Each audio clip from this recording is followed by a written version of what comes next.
Bom, conforme anunciado, é com muito prazer, muita honra que nós estamos recebendo agora aqui no nosso programa a presença do advogado, doutor especialista em direito condominial, advogado experiente, doutor Miguel Zain.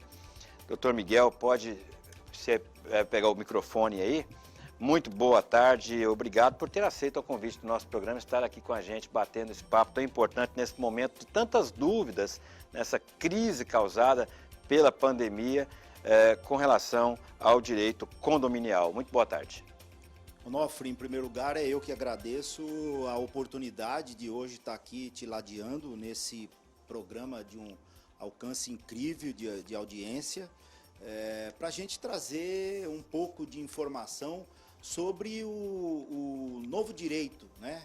Nós estamos em plena quarta revolução industrial, muitas mudanças está havendo, sobretudo na forma de compartilhamento, tanto nas mídias sociais, e hoje nós estamos também compartilhando, ocupando de forma diferente também a propriedade.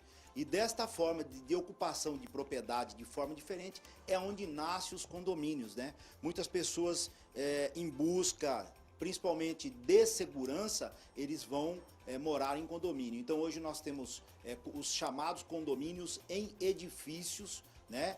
E um dado importante, Cuiabá e Várzea Grande, nós temos hoje em cerca mais ou menos de 1.700 condomínios, tá?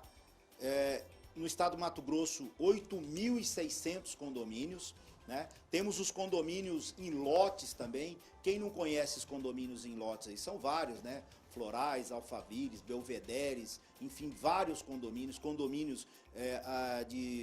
de casas populares também, enfim. Então as pessoas estão ocupando a propriedade de forma diferente e com isso nasce então o direito condominial. Muitos conflitos são originários dentro dessa relação, desta convivência nos condomínios, e aí a gente está aí, surgiu então diante dessa grande ocupação. E outro dado importante também, Onofre, nós já temos 1/4 da população brasileira vivendo em condomínio. Um quarto? 1/4. Mais de 70 milhões de pessoas já estão vivendo em condomínio. Até em busca disso também, a Ordem dos Advogados do Brasil, a secção aqui do estado do Mato Grosso, o qual até quero mandar um carinhoso abraço ao nosso presidente aí, Leonardo, ele teve a sensibilidade onde foi criada a Comissão de Direito Especial, de Direito Condominial, na OAB aqui na seccional aqui do estado do Mato Grosso. Diga-se de passagem, foi a segunda comissão que foi criada, né? A primeira foi em São Paulo, a segunda no estado do Mato Grosso. Hoje já tem 39 comissões, haja vista que esse direito é cada vez mais patente, muitos conflitos e muitas coisas. Então tá aí, nasce com esse direito também a advocacia especializada, a advocacia condominial. Então, vamos debater um pouco aí sobre esses conflitos de condomínios, vamos falar um pouco sobre a questão, Onofre, das cotas condominiais, o pagamento, vamos falar desse momento agora aqui, sobretudo do superendividamento do consumidor, né? Muitos consumidores nesse momento estão super endividados, e isso tem um reflexo, sobretudo, enorme no âmbito dos condomínios, porque muitas vezes a primeira coisa que ele não paga é a cota condominial, aí ele põe em dificuldade toda a administração, né? Questão de restrições de direitos também no âmbito dos condomínios. Recentemente nós tivemos agora a portaria aqui do prefeito municipal impondo algumas restrições de uso dessas áreas, né? Exatamente essa seria a minha primeira pergunta. Só para a gente entender, né? Para quem estiver chegando agora, nós estamos falando com o doutor Miguel Zain, que é especialista em direito condominial, e você pode participar também dessa discussão, você pode fazer a sua pergunta. Nosso WhatsApp está aqui no seu vídeo, ó, 6596912727. Se você preferir, você pode ligar ao vivo também, bater um papo, fica até mais fácil para você colocar de forma mais detalhada a sua dúvida aí, para a gente poder responder aqui através do doutor Miguel. Mas, doutor Miguel, o senhor disse que 1/4 da população brasileira já vive hoje em condomínios. E era justamente essa pergunta que o senhor já deu aí, uma certa ênfase, até onde que vai, qual que é a autonomia de um condomínio? Muitos dizem que o condômino é como um prefeito de uma cidade. Ele é o responsável por zelar, é claro, através de assembleias, né, através do voto dos moradores ali, de estabelecer as regras dentro daquele determinado condomínio. Mas aí, de repente, vem decreto, por exemplo, um decreto do prefeito de Cuiabá, que começa a legislar e estabelecer ali métodos de conduta dentro do condomínio. Eu até critiquei muito na época, porque, na minha opinião, que lá não deveria ser, o instrumento correto não deveria ser um decreto, deveria ser, no máximo, uma recomendação, na minha opinião. Até critiquei muito, não sei se de forma equivocada ou não. E eu gostaria que o senhor dissesse até que ponto que vai a autonomia do condomínio e até que ponto que vai aí o direito de um prefeito, por exemplo, querer estabelecer as regras dentro desse condomínio. Bom, Onofre, a grande realidade é que o direito condominial, ele está num ramo do direito, e o direito existe dois ramos. Uma parte é o direito público, outra parte é o direito privado. O direito condominial ele está capitulado nos artigos 1331 e 1358-A do Código Civil Brasileiro. Portanto, trata-se de um direito privado. Os condomínios, eles têm os síndicos. Os síndicos são os administradores daquela multipropriedade. Essas multipropriedades, até pelos princípios do direito privado, ele tem as suas normas próprias. Quais são as normas? A convenção condominial. A convenção é aquele documento de nascimento do condomínio, inclusive para você confeccionar esta norma, ela tem um quórum rígido de 2/3 dos condôminos, tá? Ela é a constituição daquele condomínio. E depois, abaixo da convenção, existe então o regimento interno. É outra norma inferior à convenção, que ela já tem um quórum mais específico, ou seja, mais flexível, de 50% mais um dos condôminos presentes em assembleia. Então, é um quórum muito mais flexível para você aprovar essas normas. No interior dos condomínios, quem tem que fazer, o síndico, ele tem autonomia e tem uma obrigação legal, até por força do artigo 1348, de cumprir e fazer cumprir as normas que estão na convenção condominial ou no regimento interno, tá? Então, os condomínios são entidades privadas. Dentro dos condomínios prevalecem estas normas. Porém, eu vejo que nós estamos vivendo um momento atípico. Nós estamos vivendo um momento que trata-se de saúde pública, né? Um momento dessa pandemia, desse vírus fatal e letal que vem ceifando vidas de várias pessoas, né? Então, nós temos que preservar, sobretudo, a saúde. Porém, eu vejo que o prefeito municipal, no decreto agora 8.020, lá no artigo 12, ele impõe algumas restrições no âmbito dos condomínios. Se você for analisar pelo princípio da função social da norma, a norma é boa, porque ele está em busca de proteger a saúde, a coletividade de todos. Porém, tecnicamente, ela é ilegal. Por quê? Eu volto a frisar para os senhores, o que manda dentro dos condomínios é a convenção e o regimento interno. Todas as decisões dentro dos condomínios têm que serem tomadas através de decisões assemblear. Então, o que cabe o síndico fazer nesse momento? Pegar este decreto do prefeito municipal, que tem uma boa função social, convocar uma assembleia, aprovar numa assembleia, então, para que estas normas, sugeridas pelo prefeito, passem, então, a fazer parte do arcabouço normativo dentro do condomínio. Até para que o síndico tenha autonomia de, eventualmente, fazer a aplicação de alguma multa, né? Porque o síndico, tão somente com base no decreto do prefeito, ele não tem autonomia de aplicar sanção nenhuma, porque o síndico não tem poder de polícia. Isso é uma norma municipal, então só o agente público pode aplicar qualquer penalidade ou qualquer restrição, fazer qualquer restrição de direito com base nessa legislação, nesse decreto municipal. O síndico, ele tem autonomia com base na legislação interna. Então, para isso tem que haver esta previsão na legislação condominial, ou seja, na convenção ou no regimento interno. Bom, então eu estava correto, né?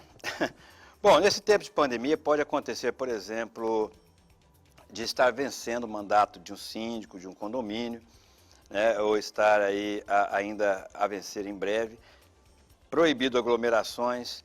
Como é que ficam esses casos, por exemplo, onde seriam necessárias novas eleições para eleger um novo síndico ou a nova diretoria ali daquele condomínio? Bom, a Organização Mundial da Saúde, ela já recomendou a todos os países que não se faça as aglomerações, isso a título até de prevenção. O governo federal, então, no início, em fevereiro, ele ditou uma norma, 13.000, e não lembro o número da norma, já impondo aos estados e municípios que transplantasse isso aí para suas normas, seja no âmbito estadual ou no âmbito municipal. Né? Já tentou fazer isso aí. Veio o STF e pegou e falou que a concorrência legislativa, neste caso, ou seja, cabia tanto ao Estado ou ao município legislar sobre essa matéria. Então, por aí passou então a sair vários decretos estaduais e vários decretos municipal, idêntico a esse aqui da nossa capital cuiabana.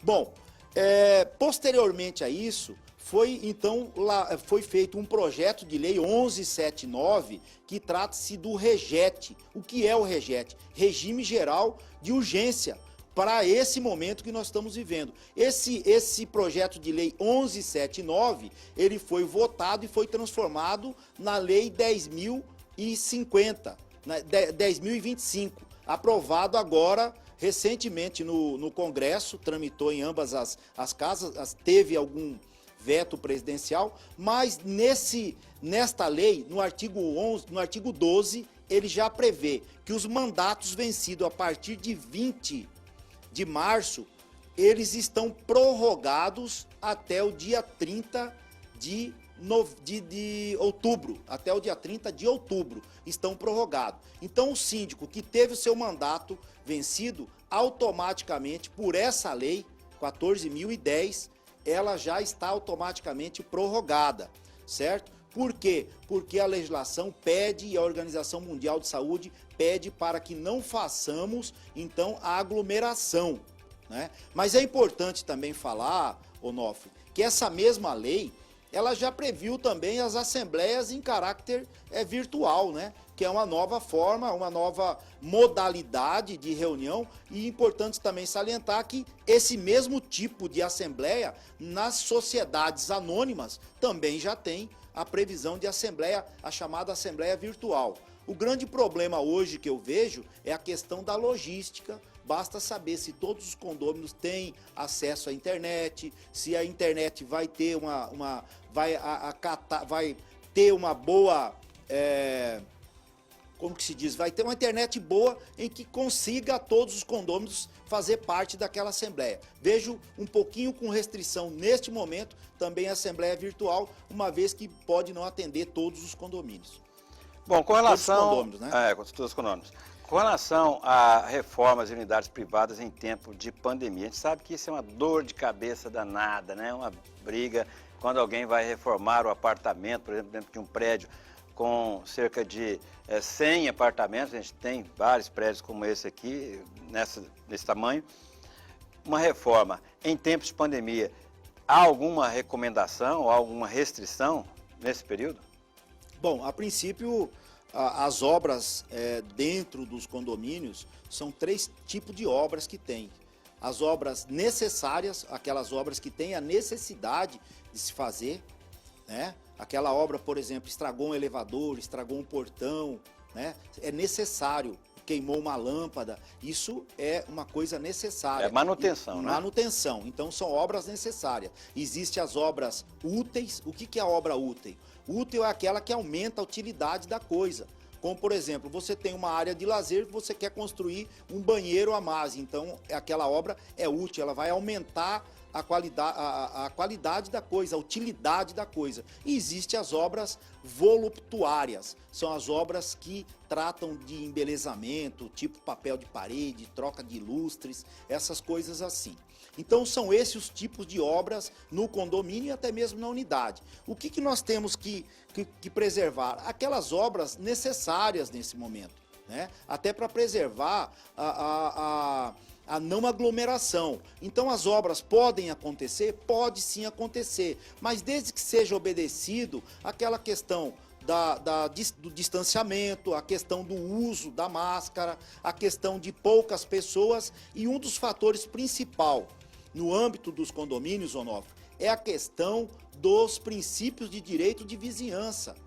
Quais são os princípios de direito de vizinhança? Saúde, sossego e segurança. Então veja bem, qual é um desse princípio que é mais atingido no âmbito dos condomínios? A questão do sossego. O que é o sossego? A questão do barulho. Enquanto muitas vezes o meu vizinho do lado está fazendo a obra, muitas vezes ele pode estar fazendo um barulho e eu estar em home office, no meu apartamento ao lado, na minha unidade ao lado. Então, acaba incomodando. Porque em situação normal, né, em circunstâncias normais, fora da pandemia, há um período do dia em que a pessoa pode estar fazendo isso. Por exemplo, uma reforma no apartamento causando barulho, é um martelo que bate, né, uma máquina de serra, enfim.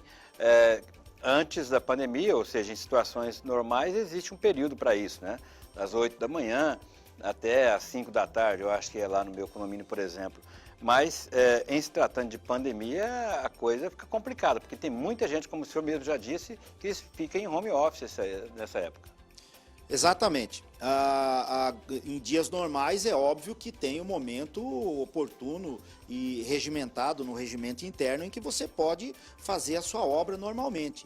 Isso trata-se até de um direito, um dos direitos do condômino, dele realizar a obra dele, obviamente obedecendo todos os quesitos de segurança. Porém, nós estamos a falar do momento de regime jurídico especial, que é esse momento. Muitas crianças, por exemplo, estão fazendo aulas online, né? Estão assistindo aula em casa. Os condomínios, eles estão superlotados nesse momento, porque as pessoas são obrigadas a fazer a quarentena, né? E a quarentena você faz aonde? Na sua casa, né? Então, é natural os condomínios residenciais estarem superlotados. Já diferente, por exemplo, um condomínio comercial, né? Um condomínio comercial, ele já está muito mais flexível, já está muito mais tranquilo. Quer dizer, se você é um condômino, num condomínio residencial, vai fazer uma obra, talvez ninguém vai se importar com o barulho, que as pessoas estão mais home office, né? Então, esses princípios são interessantes serem observados, até para que não causar conflitos, né, desnecessários no âmbito dos condomínios. Bom, com relação à área de lazer, doutor, eu vejo que não tem assim uma regra básica. Cada condomínio estabelece lá a forma com que a Assembleia entende. Eu, por exemplo, tenho pena dos meus filhos que desde o início da pandemia não pode usar a quadra de esportes, não pode usar a piscina, não pode usar a brinquedoteca, não pode usar o parquinho. Quer dizer, as crianças são obrigadas a ficarem confinadas dentro do apartamento. E não existe, né? Eu acho que cada condomínio, e em contrapartida eu vejo do alto do meu prédio, outros prédios vizinhos, onde as crianças estão lá e meus filhos ficam morrendo de inveja, né? Chega na sacada, fica vendo no prédio ao lado, as crianças estão lá na piscina, estão brincando na quadra, estão jogando no campo de futebol. É complicado isso, né, doutor? A grande realidade, Onofre, os gestores condominiais hoje, eles são verdadeiros administradores, né? A gente sempre fala que um condomínio hoje, ele tem todos aqueles princípios de uma empresa privada. Deve ser aplicado, por exemplo, os princípios da governança, do compliance e, sobretudo, este administrador, ele tem que estar cercado de uma boa administradora, de uma boa assessoria jurídica, de boas empresas até que prestam serviço para aquele condomínio. Então, neste caso, tem que se usar, sobretudo, a solidariedade nesse momento e o bom senso. Ora, se você tem um condomínio e você tem a autonomia, então, de legislar nele, que a própria convenção diz que você tem a autonomia de impor normas internas do seu condomínio, você vê que não tem aquela necessidade de manter uma norma tão rígida, você pode flexibilizar. Você pode fazer, por exemplo, uso de academia. Você pode flexibilizar com horários diferenciados para não superlotar. Você pode diferenciar, por exemplo, o uso da piscina, né? O horário, fazer uma escala. Você pode sim fazer. Agora, para isso, precisa sim bom senso e precisa ter uma questão também, aí é que entra a questão administrativa, e do síndico ter também um assessoramento de pessoas especializadas, de uma boa administradora ou até mesmo de uma assessoria jurídica, né? Para que venha orientar ele e para que ele não imponha determinadas regras. Hoje nos condomínios é muito assim, eles copiam regras de outros condomínios e implantam. Ora, nós temos condomínios de vários tipos sociais, de várias formas. A mesma regra de um condomínio edilício, por exemplo, de um prédio, eu não posso aplicar num condomínio de casas, né? Um condomínio aberto. Eu não posso fazer as mesmas medidas restritivas. Então precisa, sobretudo, da solidariedade desse gestor e do bom senso. É isso aí. De volta com o nosso programa, agora são 13 horas mais 36 minutos na capital de Mato Grosso, nesta quarta-feira, 29 de julho. Lembrando sempre o nosso WhatsApp, contando com a sua participação. Nós estamos recebendo aqui a presença do Dr. Miguel Zain, que é especialista em direito condominial. Então você, olha, ele deu um dado importante aqui, 25% das pessoas já vivem em algum tipo de condomínio, já vivem em condomínios, né? Um quarto da população brasileira. Então, é um assunto importante, é uma esfera do direito, né, nova relativamente, porque afeta a muita gente. Doutor Zain, estou recebendo aqui uma ligação e aqui a gente prioriza aqui a participação dos nossos telespectadores. Vamos receber aqui essa ligação aqui. Alô, boa tarde. Não fala meu nome, aqui é de Santo Antônio de Levergé. Nossa, estão falando aí do condomínio, eu estou aqui assistindo, mas o que eu pergunto, e quem não é condomínio igual nós que moramos no interior, que é som de dia, de noite, é festa, amanhece, de dia você não tem sossego para descansar, à noite você não tem sossego para dormir 1 hora, 2 horas, 3 horas, até 5 horas da manhã. É carro de som, os bêbados tocando e andando, e à noite festa até amanhecer. Você não pode chamar o 190, porque a polícia vem e conta que a gente, depois vão pegar a gente, né? Então é perigoso. O que fazer nisso aí? Estão falando de condomínio, mas nós moramos no interior, nós não aguentamos mais. Tá certo, tá certo. Ela está falando aqui, doutor Miguel, com relação, não é diretamente questão condominial, mas é uma questão de relacionamento também, né? As pessoas que não respeitam a lei do silêncio, que principalmente num momento como esse, promovem festas, aglomerações, carros de som, madrugada, e a população, eu tenho percebido isso aqui, muita gente vem reclamando, mas muita gente não tem a segurança de denunciar ou chamar a polícia com medo de ser identificada e de sofrer represália depois de um vizinho, né? Ou ali, às vezes, tem elementos perigosos que estão ali participando daquela festinha. E, pra você ter uma ideia, ela não quis nem se identificar. Mas muito obrigado aí, viu, pela participação. Um abraço para a senhora e para todos de Santo Antônio do Levergé. Doutor Miguel. Obrigada. Onofre, a grande realidade é que nós estamos falando de condomínio, mas nós vivemos num grande condomínio, né? De uma certa forma, o município é um grande condomínio, né? Mas ele é pertencente ao direito público, né? Ele não é do direito privado. Este município ele tem normas também, eles têm as autoridades competentes e, diga-se passagem, a lei do silêncio tem que ser preservada sempre. Ela tem validade, ou seja, no âmbito dos condomínios ou fora dos condomínios, né? Então, o que nós temos que fazer? Usar os recursos e os meios disponíveis, né? No caso do cidadão, ele sim tem que chegar ao conhecimento das autoridades competentes, né? Chegar ao conhecimento, fazer um boletim de ocorrência, a autoridade competente, o delegado de polícia, para acionar os órgãos de proteção aí ao meio ambiente, porque a questão a lei do silêncio, ela está ligado ao meio ambiente saudável, né? Então, tem que ser tomada essas atitudes também, o munícipe tem que chegar ao conhecimento, sim, da autoridade, mesmo que esteja se sentindo com medo, então faça a sua notificação à autoridade de forma anônima, pede para a autoridade preservar a sua identidade, e isso a autoridade tem que fazer e que tome as medidas cabíveis com relação a essa pessoa que está procedendo mal aí publicamente, né? Fica o registro aqui, né, ao Coronel Salles, lá da Secretaria de Ordem Pública, onde funciona o Disque Silêncio, a Polícia Militar também, muita gente tem reclamado, viu? Muita gente tem reclamado que, às vezes, quando faz denúncia, além de a polícia não ir, ou quando vai, eles desligam o som durante o período em que a polícia estiver por ali, depois que a polícia vai embora, eles voltam tudo ao normal, e também denúncias de que as pessoas denunciadas estão tendo informações do denunciante. Então, precisamos tomar cuidado em relação a isso, né?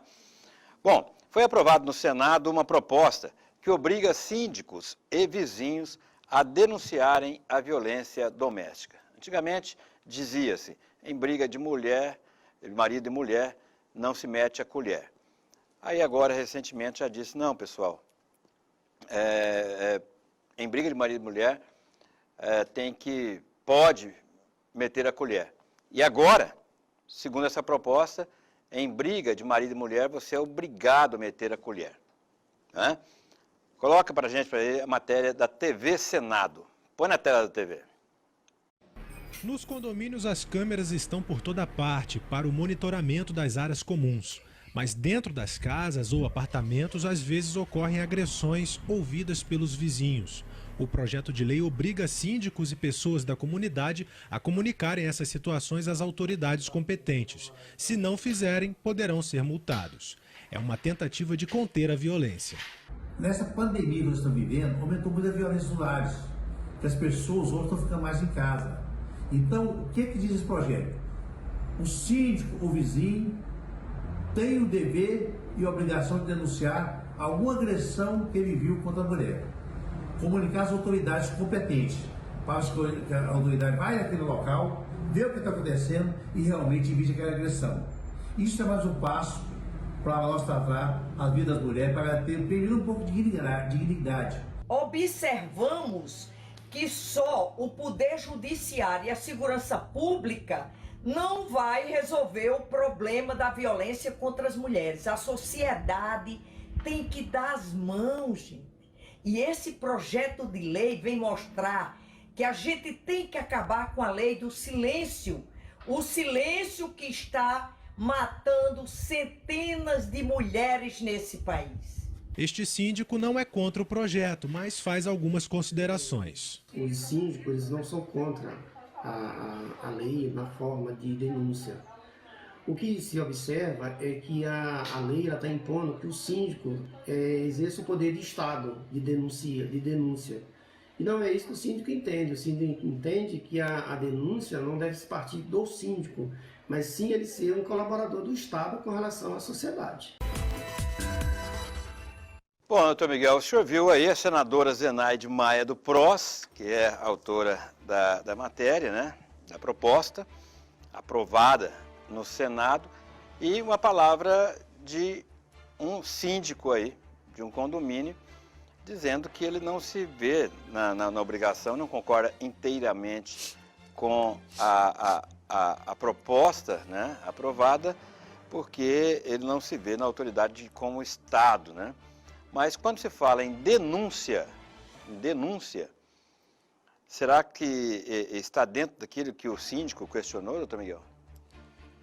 Bom, Onofre, eu tive o cuidado de estudar esse projeto de lei recentemente. Trata-se do projeto de lei 2510, esqueci o nome do senador, é um senador lá de Goiás, né? Esse projeto de lei, ele tem uma função social excepcional. Ele busca proteger não só a mulher, como a família, o idoso, a criança. Excepcional essa função social de proteger. E diga-se de passagem, o Estado, ele não tem que proteger a mulher tão somente, ele não tem que proteger tão somente a criança ou idoso, ele tem que proteger também o cidadão, tem que ser protegido pelo Estado. E, sobretudo, ele tem que proteger o síndico também, tá? Importantíssimo esse projeto quando ele tem essa função social de proteger todas essas pessoas. Porém, eu vejo com um certo temor este projeto, quando ele obriga a fazer essas denúncias e, pior, ele obriga o síndico, o vizinho, o possuidor, quem quer que seja, fazer essa denúncia. E ele impõe uma multa em caso de omissão. Essa multa pode ser autuado o síndico e, se o síndico for omisso, pode ser autuado também o condomínio. Ou seja, toda a coletividade, pela omissão do síndico, pode ser autuado até 10 vezes o valor de um salário mínimo. Então, veja bem, aonde o projeto extrapola nesse sentido, nessas questões de multa. E eu gostaria de salientar também, Onofre, o famigerado direito nazista, sabe como que ele nasceu?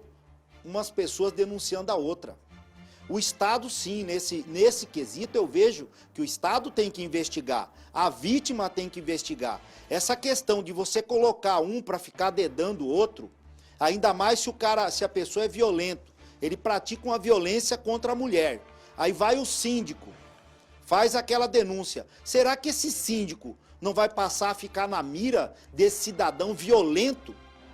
Será que aquele vizinho não vai ficar na mira desse cidadão violento? Então, volto a frisar, nada contra a proteção da mulher, da criança e do idoso. Eu estou a falar das outras pessoas que vão ficar em vulnerabilidade, né? E volto a frisar, o direito nazista, na época de Hitler, nasceu sobretudo com isso aqui, era um dedando o outro. Eu, particularmente, vejo com uma certa restrição esse projeto, né? Penso que ele tem uma função social muito boa, ele deve ser reparado nesses quesitos. Deve ser falado que deve ser chegado ao conhecimento das autoridades, mesmo que de forma anônima. Ele deve preservar a identidade de quem está denunciando, né? Agora há pouco nós tivemos uma participação aqui no programa de uma ouvinte, onde ela está com medo de fazer uma denúncia do vizinho que está fazendo barulho. Ora, por que o síndico não pode ter esse receio?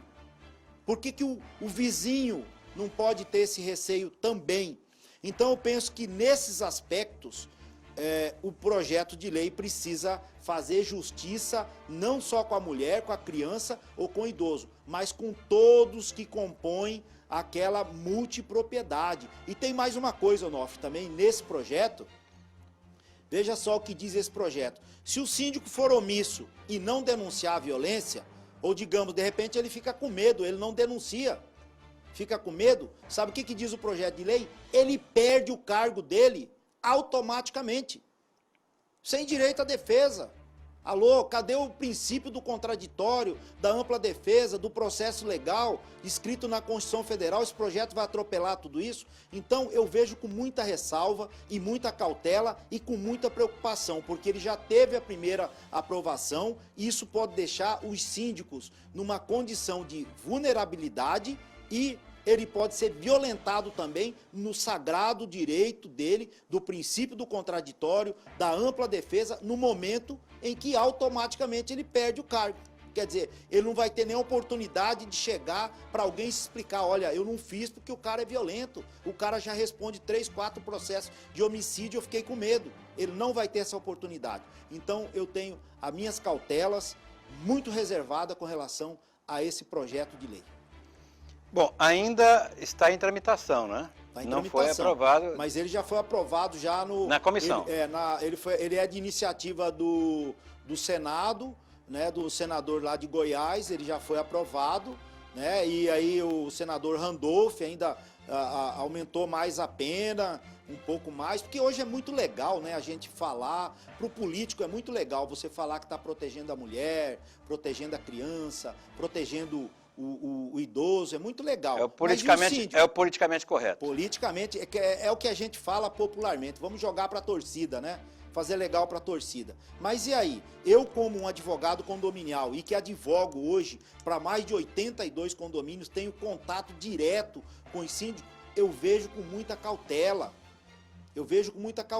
Olha como vai ficar vulnerável esses administradores condominiais. Quer dizer, se for uma pessoa ou uma senhora de idade que é síndica, 60 anos, ficar com medo e não denunciar, ela vai receber uma multa, o condomínio vai receber uma multa e ela vai ser automaticamente retirada do cargo de síndico. É isso que propõe vai ser destituída, sumariamente. Bom, doutor Miguel, nós temos um problema nesse momento, né, de pandemia, e um outro grande problema que é a questão financeira, como eu já disse. E aí vem a questão do superendividamento, que a gente vem discutindo há tanto tempo no país, que é tema, inclusive, a nossa principal bandeira aqui, que é a defesa do consumidor. E a gente vai falar muito em RJ, recuperação judicial, mas isso só para empresas, só para CNPJ, não para CPF.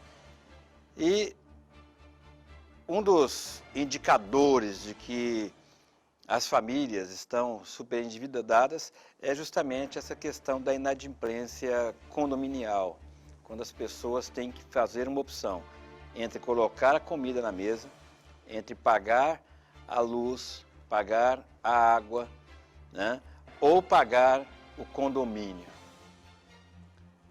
Ali dá para você ver se aquela família já está super endividada, principalmente nesse momento de crise. Existe alguma proposta, alguma discussão sendo feita nesse sentido para tentar salvar também essa pessoa física, uma vez que já existe a lei da recuperação judicial por parte das empresas? E o cidadão?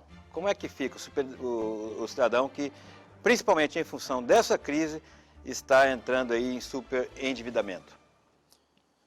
Bom, Onofre, uma das coisas que me preocupa muito hoje com essa pandemia vai ser essa herança que essa pandemia vai deixar também, essa multidão de endividados. Há estudos comprovados, esse dia eu estava assistindo uma palestra sobre direito privado, direito civil, do professor Rodrigo Toscano, uma das maiores autoridades no direito civil brasileiro, e tem dados já de institutos de pesquisa que mais de 68 milhões de pessoas nesse momento já estão super endividados, seja porque perdeu o emprego, seja porque houve uma separação, ou seja por outro motivo qualquer, ou que contraiu o vírus e por doença, né? Então já existe essa bagatela de pessoas super endividados, né? Quase 30% da população. Quase 30% da população. Isso são todos dados comprovados, viu, Onofre? Precisar da fonte, a gente tem condições de passar tudo isso aí. Essas pessoas, isso aí vai ter reflexo direto nas empresas, né? Nas empresas, em todos os lugares, no setor público, quem tem que pagar os seus impostos, e justamente com relação às cotas condominiais. Precisa, então, tanto o setor público, empresas e até mesmo, eu trago agora para os síndicos, elaborarem alguns planos de recuperação dessas pessoas. Porque nós temos que analisar, antes de qualquer coisa, a boa-fé do cidadão. Ora, será que essas pessoas entraram nesse superendividamento porque quiseram ou devido à situação? Então, precisa ser analisado muito a boa-fé. Hoje, no nosso arcabouço, nós temos a previsão, Onofre, de uma recuperação judicial das pessoas jurídicas, do CNPJ. Até porque as empresas, como propriedade, elas têm uma função social excepcional, né? Elas geram empregos, pagam impostos. Mas, e o cidadão? E o consumidor? E o condômino? Não existe essa previsão. A previsão da recuperação judicial, uma previsão legal da recuperação judicial que neste momento aqui seria oportuno para o consumidor, para o condômino, para quem quer que seja. Existe sim, Onofre, um projeto de lei que está tramitando, parece-me que de 2013, né? Ele está meio lento, ele precisa ser um pouco mais acelerado, que ele vai ser oportuno para esse momento. Para essa pessoa que está super endividada, volta a frisar, e que demonstrou a boa-fé, que muitas vezes a pessoa está endividada, mas ela fala, eu quero pagar, me dê uma oportunidade. Ele não tem, essa pessoa física, ele não tem essa oportunidade como as empresas. Agora, a partir do momento em que ela tiver essa oportunidade legal, ela pode sim bater a porta dos judiciários, fazer um plano de pagamento e efetuar o pagamento das suas dívidas paulatinamente.